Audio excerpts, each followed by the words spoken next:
మీనరాశి వారు. ఈ మీనరాశి వారికి ఈ వారంలో మొత్తం 3 గ్రహాలు మాత్రమే అనుకూలంగా ఉన్నాయి. అయినప్పటికీ భయపడాల్సిన పని లేదు. మంచి ఫలితాలను, లాభాలను, అవకాశాలను మీరు అందిపుచ్చుకుంటారు. జన్మరాశిలో శుక్ర సంచారం వల్ల సృజన సహకారంతో చాలా పనులు సునాయాసంగా ఈ వారంలో మీరు పూర్తి చేస్తారు.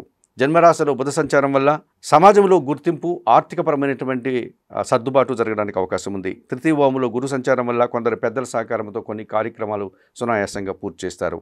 మీ పనికి, మీ కష్టానికి తగిన ఫలితాన్ని వారంలో అందుకుంటారు. జన్మరాశులు శని సంచారం వల్ల, సోమర్తనం వల్ల కొన్ని పనులు వాయిదా వేసుకొని ఇబ్బందులు కొని తెచ్చుకుంటారు.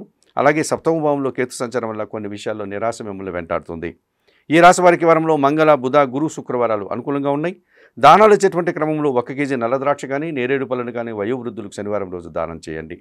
స్తోత్ర పారాయణం విషయంలో సుందరకాండ పారాయణం చేయండి.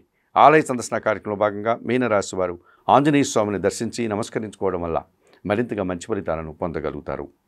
మేషము నుండి మీనం వరకు గల 12 రాశుల వారికి గోచార రీత్యా రాశి ఫలితాలు చెప్పడం జరిగింది.